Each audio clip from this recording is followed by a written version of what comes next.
Booming Thunder Radio, where we move as the Spirit moves. Yeah.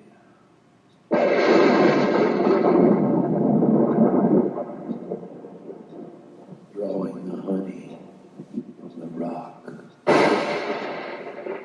with the righteous Reverend Doctor on Booming Thunder Radio.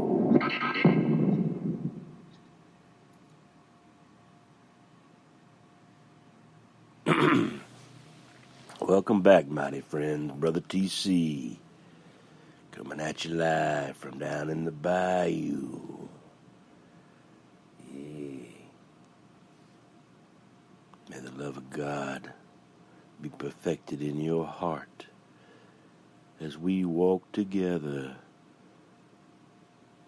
a journey of mystery and discovery from the very beginning to the depths of the first re-beginning and the faith of one man to make the world go round and round yet again. So in the beginning, mighty YeHoVaH, He created the heavens and the earth. This is the first thing the Bible tells us. Out of the formless darkness, God made this beautiful world we live in. He made night and He made day. He separated sky and earth, land and sea. And when the world was formed, mighty YeHoVaH created the living creatures on it. Finally, God made man and woman. The first man was named Adam, a name meaning man or earth man. For God had created man out of the earth.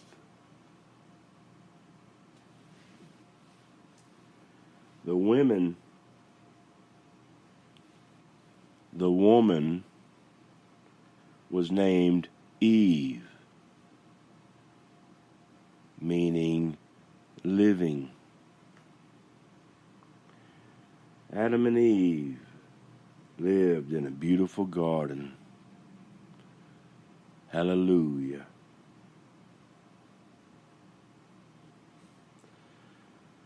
In this garden, they had everything they ever needed without any worry or working. This garden was called Eden, and they lived there in perfect happiness. And God talked directly to them, telling them everything they needed to know. This garden was also called Paradise. But God gave Adam one firm commandment. There was one tree whose fruit he must not taste. This was the tree of the knowledge of good and evil. Now, Adam and Eve had never known anything bad.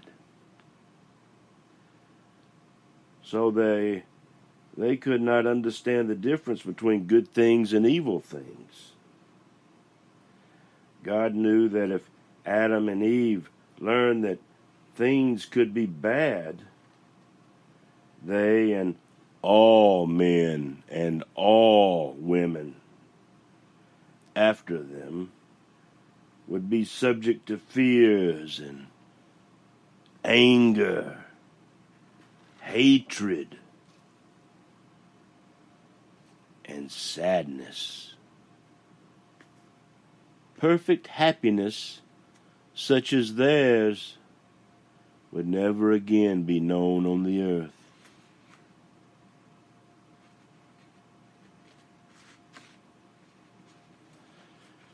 I never saw it coming. Do you see it coming? Do you look up in the early morning rising? Hold your hand up before your face and a pinhole peek into the sun rising to see if you see the brightness of his coming, the Mashiach. Yea. Oh, pray that his spirit would come into your heart,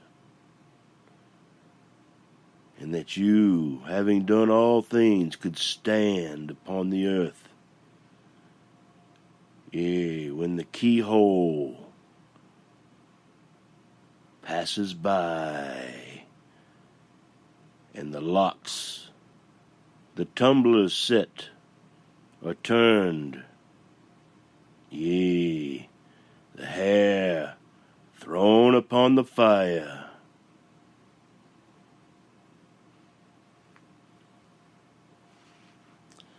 So one day, when Eve was admiring the beautiful fruit of the forbidden tree,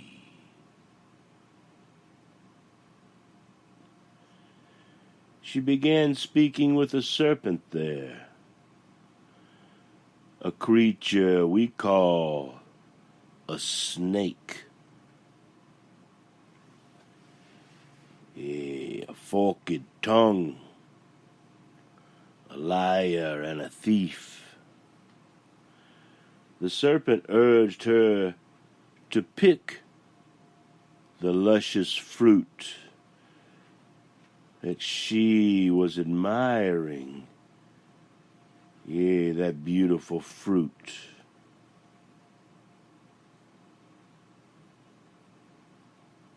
But Eve knew that God had said she and Adam could have everything but this.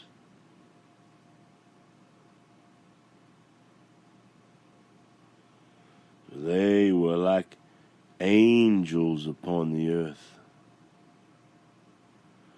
For in heaven there are no male and female,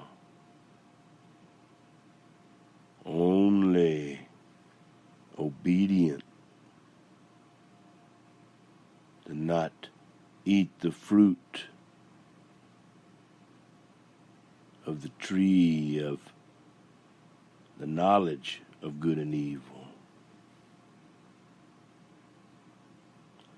But all the earth, yea, they have done it.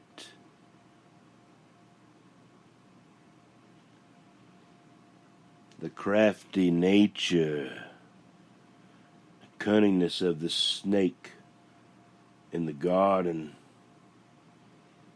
yea, the wanting of Eve at sunset for the forbidden fruit. Oh, she lusted to taste the forbidden fruit.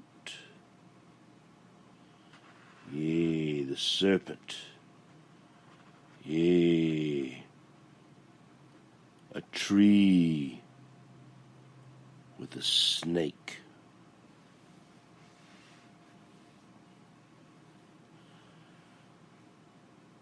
The old serpent, however, with all her knowing, with all her doing, her lustful, beastly nature unfulfilled.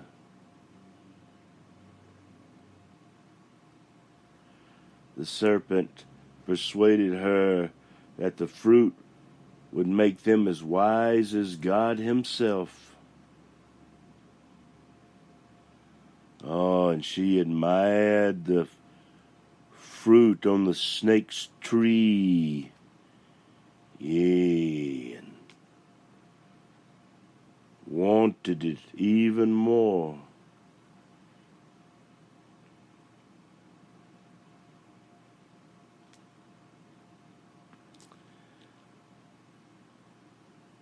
The snake explained to Eve that the only reason God did not want them to eat this forbidden fruit, the cunningness, the craftsmanship, the wordsmithing of his words upon her lustful nature, knowing what her, since she was a handmaiden, lusted for. Yea, to sew the lace upon the earth, to peer through the window, even with red lace, a thin red thread hanging out the window.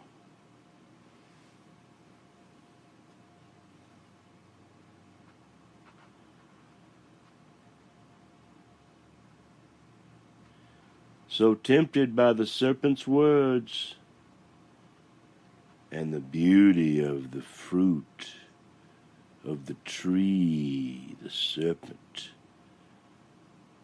was hung in. Eve picked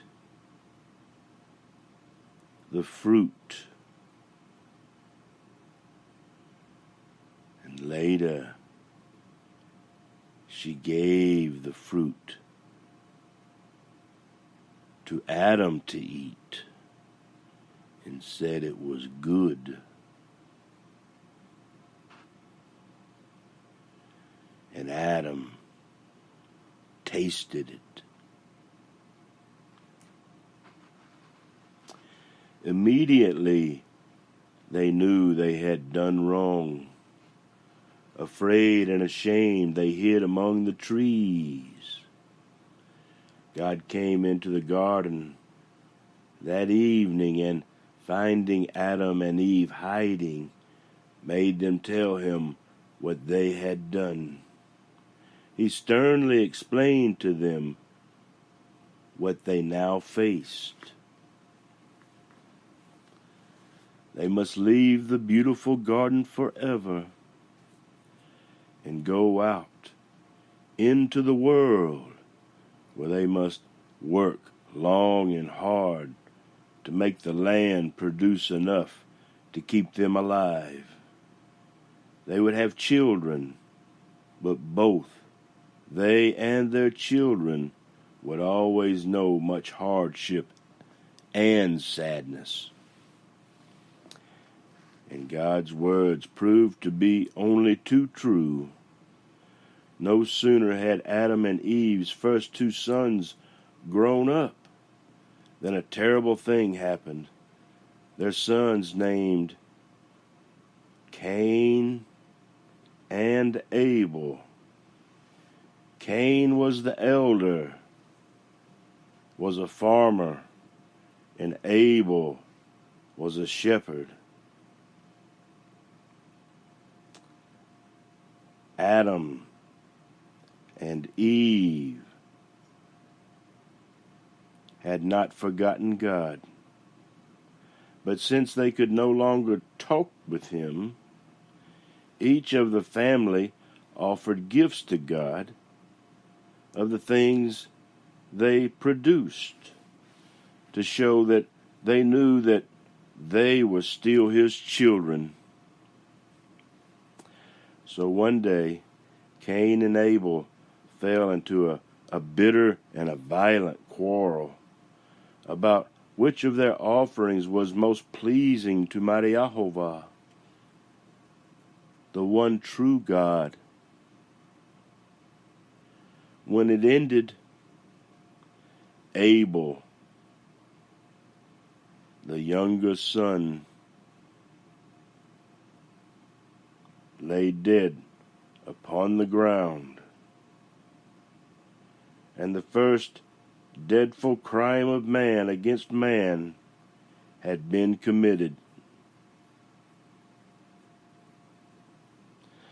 God punished Cain severely, but he did not kill him.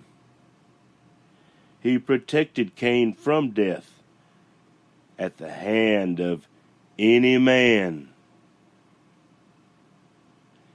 And Cain lived.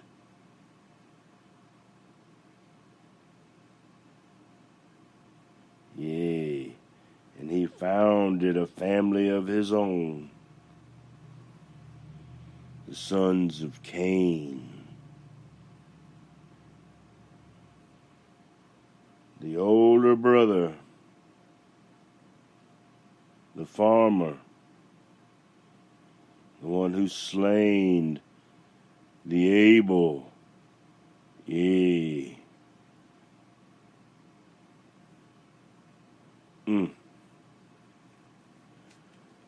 So for many hundreds of years after Adam and Eve were driven out of the Garden of Eden, the family of man multiplied and spread over the earth.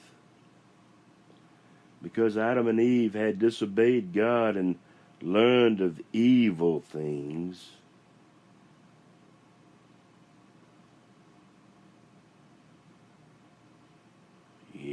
eating the fruit of the tree of the knowledge of good and evil.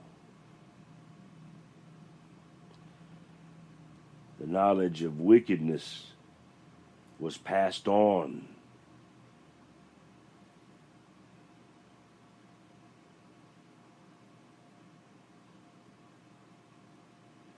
And as men learned more and more about the world, they learned more ways to be evil and wicked.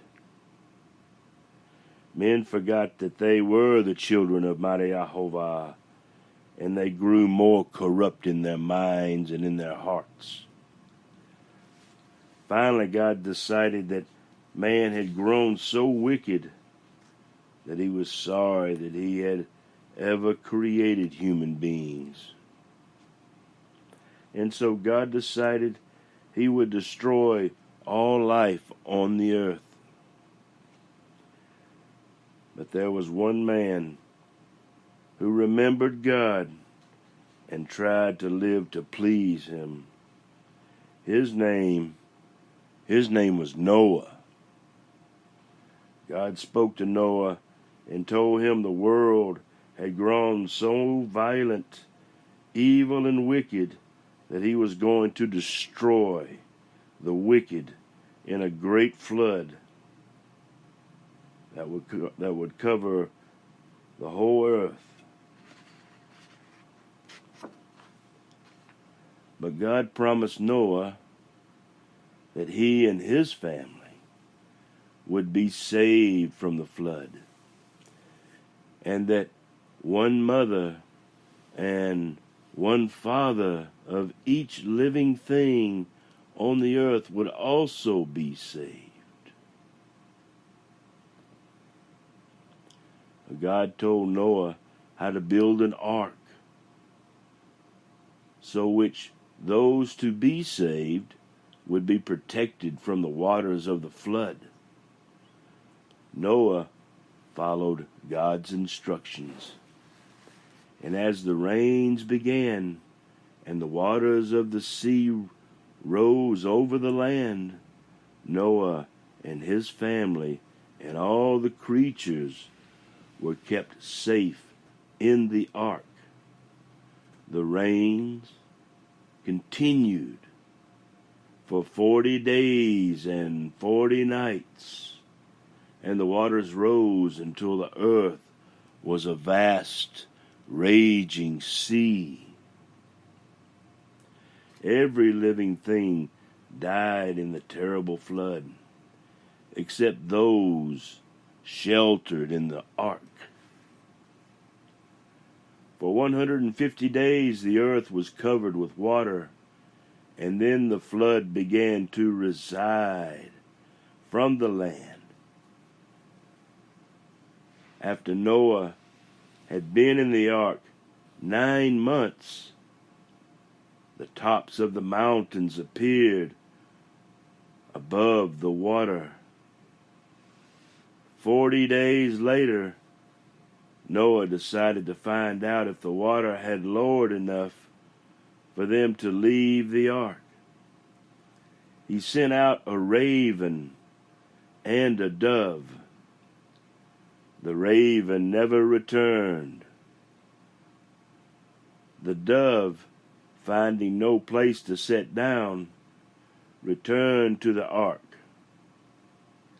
7 days later, Noah sent the dove out again, and this time it returned with a branch of an olive tree. Noah then knew that at least, the very least, part of the land was dry enough for plants to grow. After another 7 days, Noah sent out the dove once more, and this time it did not return. Noah knew then that the time had come to leave the ark.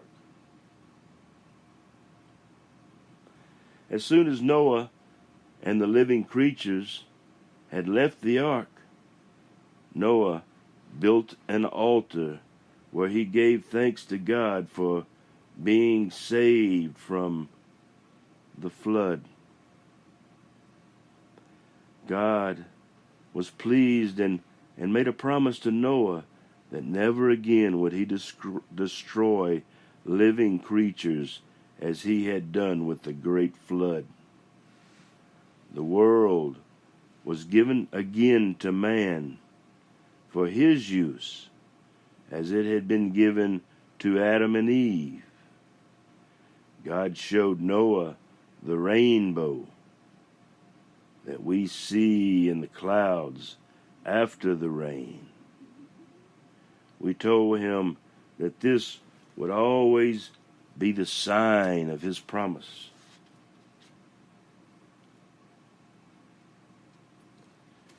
The sign of the promise. So after the flood, Noah's 3 sons, Shem, Ham, and Japheth, moved away, and each went to live in a different place.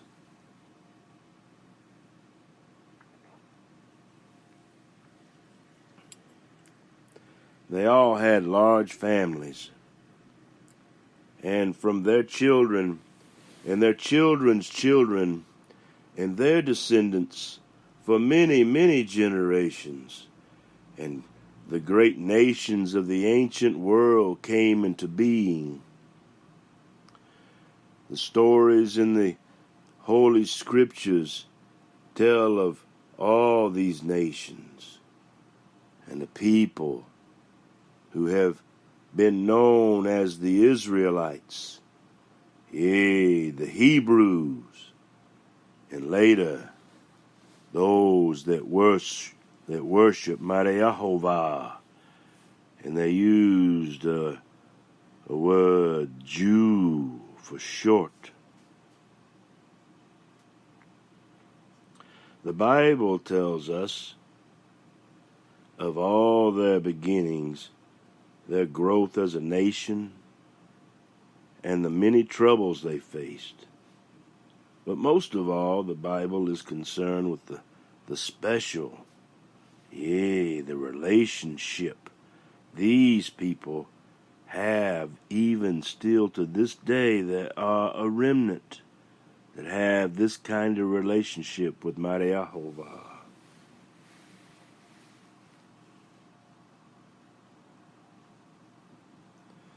They have been called God's chosen people because God made a solemn agreement with them. He promised to make them grow and prosper and to help them when they called upon Him.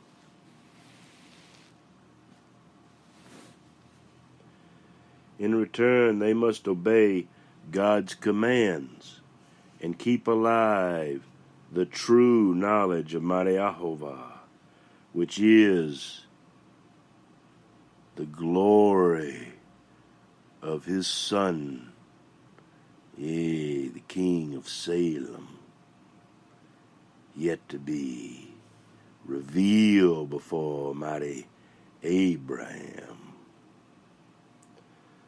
so that someday, through this seed,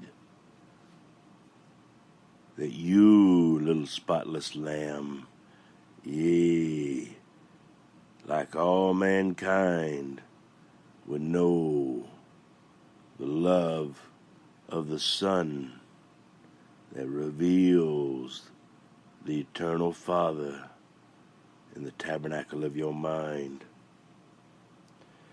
This special relationship with God began with a man named Abram. He was a descendant of Noah's son Shem. He and his wife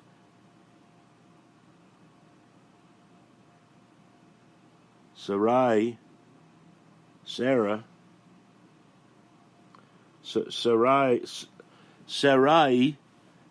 I butchered that up, sorry, lived in a place called in the land of the Chaldeans, on the Euphrates River. They had no children, and Abram was already an old man when God spoke to him and told him he must move to a new land. There, God told Abram that he would have a family that would become a great nation, and through his family, all families would be blessed. It took great faith, the size of a mustard seed in a little boy's heart, that his mother's love for him is the greatest power seen upon the earth. Nothing could stop her from putting her right hand on this son that came as fruit from her womb. Yea, a forbidden fruit, picked long ago. Yea, God never forgotten by them. Have you forgotten Him? Has your hope a measure of your faith? Well, it surely is. I know it takes great faith to obey this command, but Abram kept the faith. Abram gathered his flocks of sheep and herds of cattle and set out with his wife, his very aged father, Terah, a brother Nahor, and Lot, the son of another brother who had died. Yea, the son of another brother, Lot. Yea. And we all know that his wife looked back wantingly for the fruit of Mystery Babylon, and was turned into a pillar of salt. Yeah, the breeze blew her into the ocean, back into the abyss. They traveled up the Euphrates River to a place called Haran. There, Terah died, and Nahor decided to stay on. After his father's death, Abram continued his travels with Sarah and Lot. God had not told Abram where he was to settle, but when he came into a land called Canaan, God came to his tent and told Abram he was giving that land to his children and to their families forever. And this is the area which became the land of Israel, the home of the Hebrew people. Abram and Lot raised sheep and cattle, so they had to move around a great deal to find the best grass for their animals. Shortly after they arrived in Canaan, they went as far as Egypt.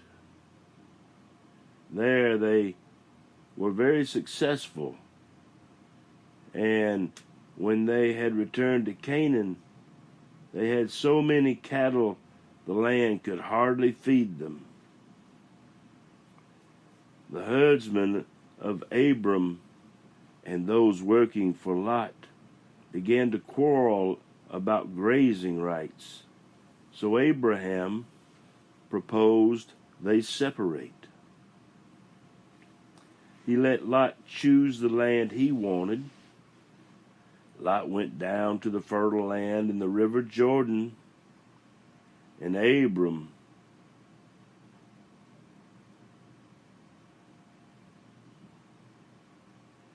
stayed in the mountains. As Lot prospered, he moved into the city of Sodom.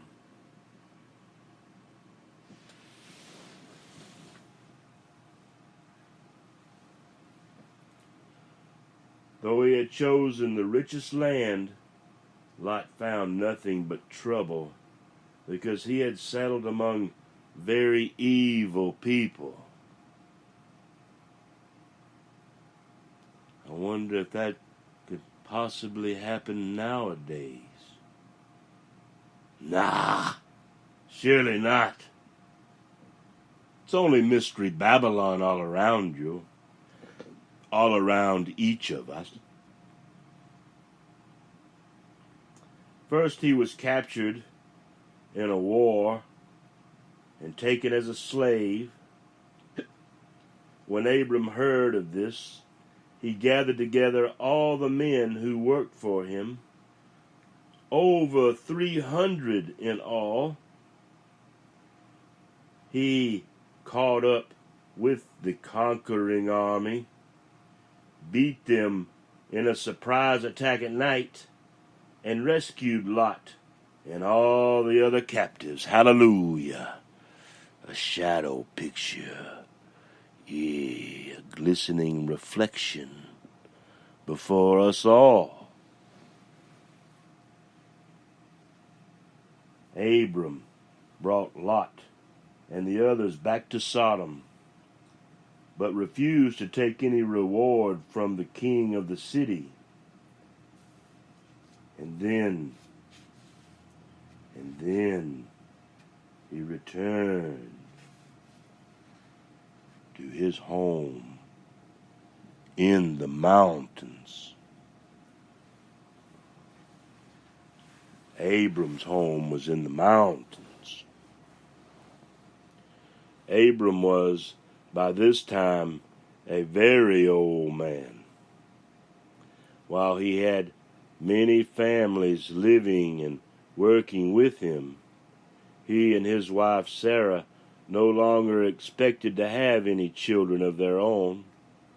God appeared again to Abram and told him more about the special relationship his family would have with God.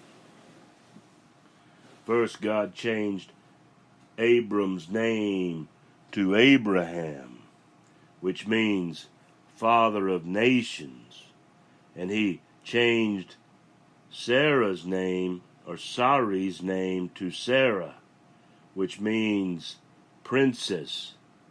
Yea. Then he told Abraham, as he was now called, that he and Sarah would have a son. Abraham was so astonished that he laughed, but God reassured him that the promises he had made to him, like those outside the gate, a gate well guarded and red, parted like the sea each and every day by chips, knowing the bowing of the monks.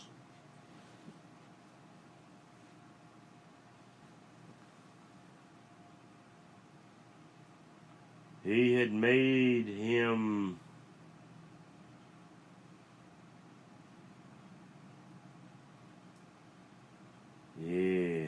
made to him would continue to,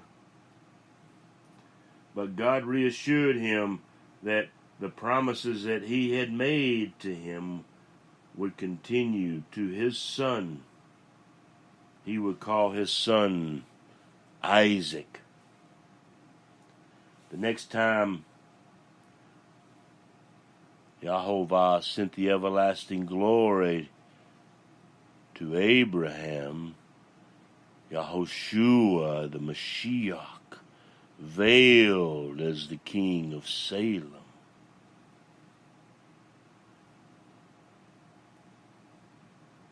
He appeared as one of 3 travelers whom Abraham had invited to his tent to rest and eat. This time, Sarah heard that they were to have a son, and she also laughed in astonishment, but was assured it would really happen. Abraham walked down the road with the 3 travelers as they left. When they reached a point where they could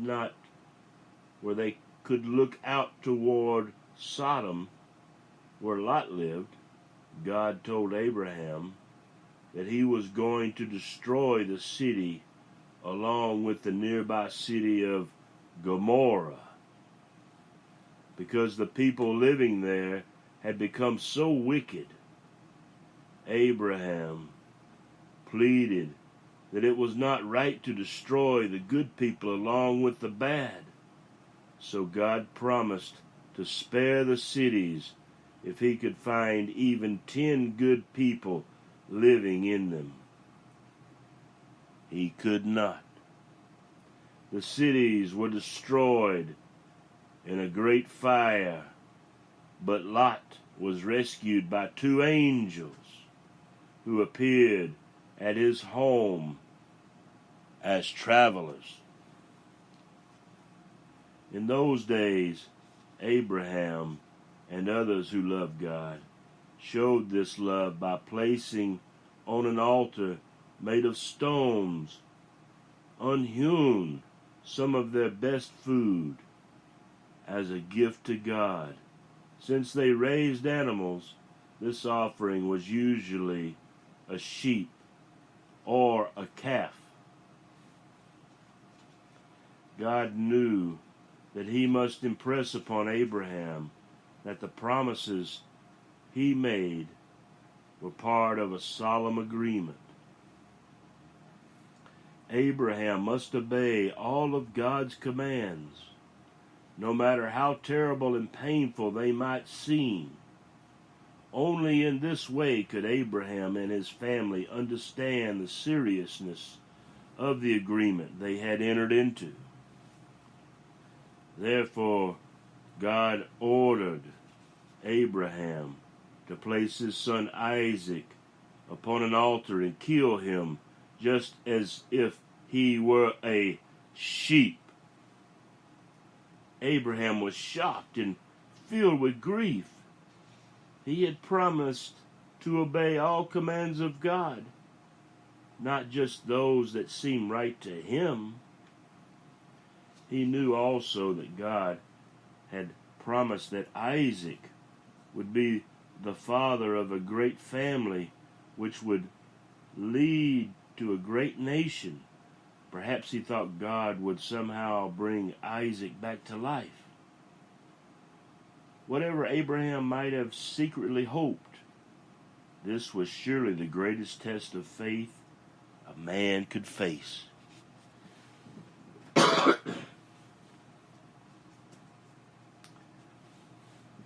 So what did Abraham do? Do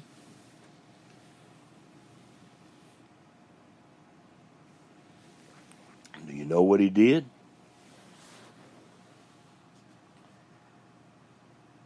Abraham set out to obey. He had 3 days to think it over, make his decision, change his mind. 3 days while he traveled with his beloved son to the mountain where God had said that he must sacrifice the boy. You know what mountain that is? Yeah. You know where this place is? No? Yeah. Place where the rain was thrown down upon the earth. A wash. Yeah.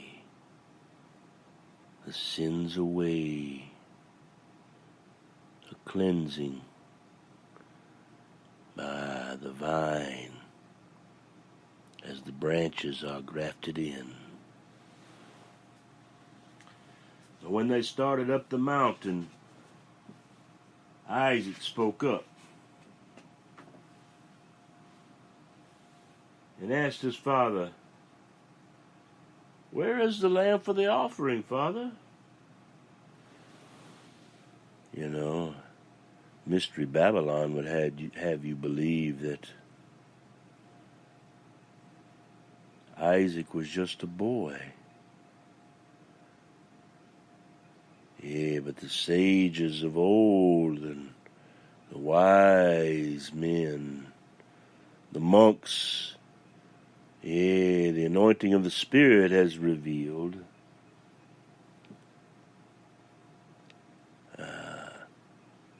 that he was old, like 32 years old is what I've seen calculated, in his early 30s. Well, he wasn't no little boy. So what did he do? He willingly laid down his life for his father. He, as his father's son, willingly does give his son, with the hope of glory of his son, to be raised up.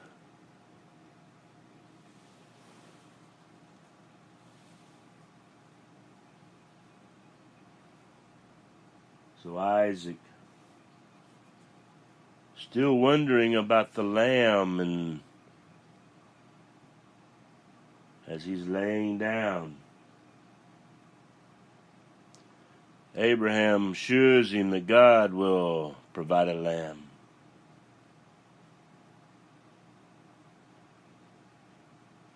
So Abraham built an altar. His son laid down upon it willingly. And as he stood with the knife in his hand, a voice cried out, "Abraham, Abraham."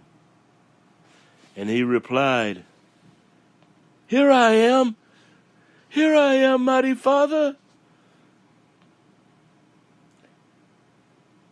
And then the Father of lights sent his angel, and he appeared and told him that God had seen that he had not withheld even his only son, whom he loved, from God. And so Isaac was spared.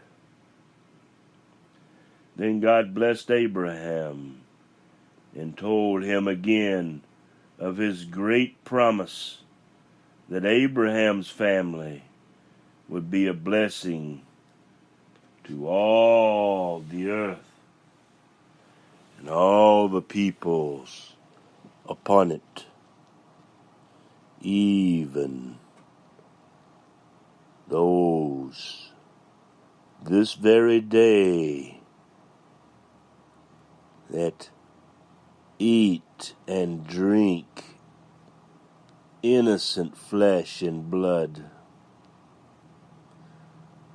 May their cities receive their forgiveness in a full measure of 70 times 7. And if they would be found wanting, mighty Father, let your will be done upon the earth as it is in heaven, as the word spoken from it upon all the earth. The good news of Abraham, Isaac, Jacob, and the spiritual sons of Israel coming forth